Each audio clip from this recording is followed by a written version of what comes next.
Ça tourne. Ça tourne.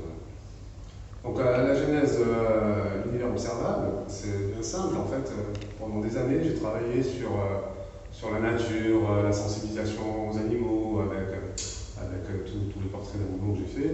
Puis après, sur l'intelligence végétale. Phytomorphose, ça paraît encore d'intelligence végétale. Puis arrive le Covid. Arrive le Covid qui nous dit, en gros, regardez, la biodiversité, la nature, il faut en prendre soin. On voit bien de nos fenêtres pendant qu'on est confiné que la nature reprend ses droits très facilement. On a des oiseaux qui reviennent et tout ça. On voit une espèce de sensibilisation comme ça à la nature qui se fait naturellement. Moi, j'étais ravi. Sauf que quand on est sorti de confinement, on a repris nos habitudes et on a continué de détruire la nature et à faire fi de tout ça. Donc je me suis dit comment je vais faire pour faire de la médiation sur la nature alors que potentiellement la situation sanitaire, c'est quand même le message le plus fort qu'on ait eu, même pas au XXe siècle, au XXIe siècle, au XXe siècle en réunis, on n'a jamais eu un truc aussi fort qui nous dit attention. Donc je ne vois pas comment j'aurais eu le pouvoir de pouvoir continuer ce sujet-là. Je me suis longtemps posé la question, qu'est-ce que je vais raconter? Et une dépression à une autre, comme à peu près toute la population mondiale qui est passée par là, je me suis posé des questions très métaphysiques, des discussions aussi avec des gens sur le mysticisme, sur la spiritualité. Alors, je ne suis pas quelqu'un de religieux à l'origine, mais je suis quelqu'un qui pense que la nature est divine, par exemple. Je suis assez proche de l'idée de Spinoza. On trouve dans la philosophie justement cette idée de nature divine et ça me convient bien. C'est pour ça aussi que j'ai un intérêt particulier pour la culture japonaise qui est vraiment une culture très proche de la nature, animiste, remplie de symboles du soleil, de la mer, de la montagne, etc. Donc on parle vraiment des forces de la nature.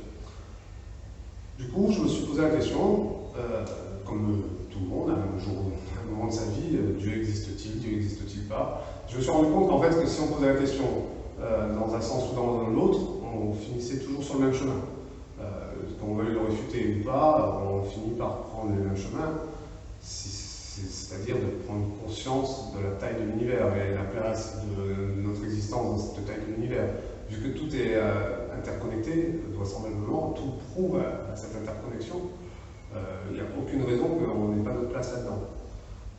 Déjà, moi je questionne ma place, en premier lieu, et je me suis dit, tiens, peut-être que je peux proposer aux gens de se questionner eux aussi. Alors, je ne veux pas faire de prosélytisme, je ne veux pas faire de leçons, je veux juste proposer une réflexion, c'est quoi notre place dans l'univers, tout en sachant que l'univers qu'on connaît nous, c'est que 2% de l'univers, rien du tout, quoi. Donc quand on regarde une chose, 2% d'une chose, on n'en a pas du tout la globalité, et on ne peut pas avoir la perception de cette chose. Par contre, depuis l'histoire de l'humanité, on s'efforce à représenter tout ça, à représenter le divin, à représenter le beau, à représenter l'esthétique de la nature, etc. Le biomimétisme même, ça nous a fait faire des grands bonds. L'humanité a grandi à côté de la nature en l'observant. Et là maintenant, en 200 ans, on a réussi à peu près à soustraire la biodiversité de 60%.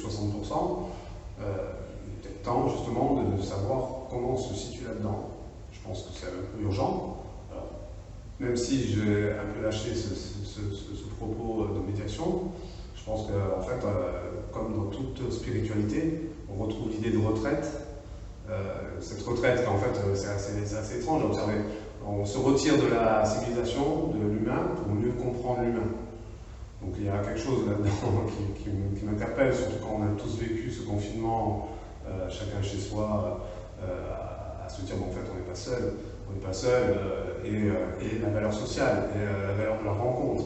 On s'est rendu compte un peu tous, même les plus misanthropes, de notre besoin de communiquer avec nos semblables, de partager avec nos semblables, de se rencontrer, de faire la fête, de pouvoir se faire la bise, ce genre de choses, pour se toucher, pour pouvoir être juste serein, tranquille, et même des fois inconscient.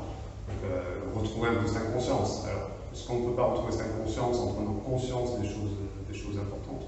C'est un peu ça que j'ai envie de... Enfin, c'est la question que moi je me pose. Voilà.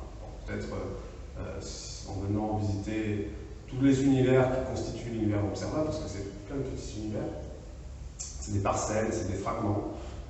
Peut-être qu'on peut commencer à se poser des questions et puis peut-être des réponses. Ça, c'est pas à moi de le dire, c'est au public qui viendra. Donc voilà, venez nous rendre visite à Oulaza.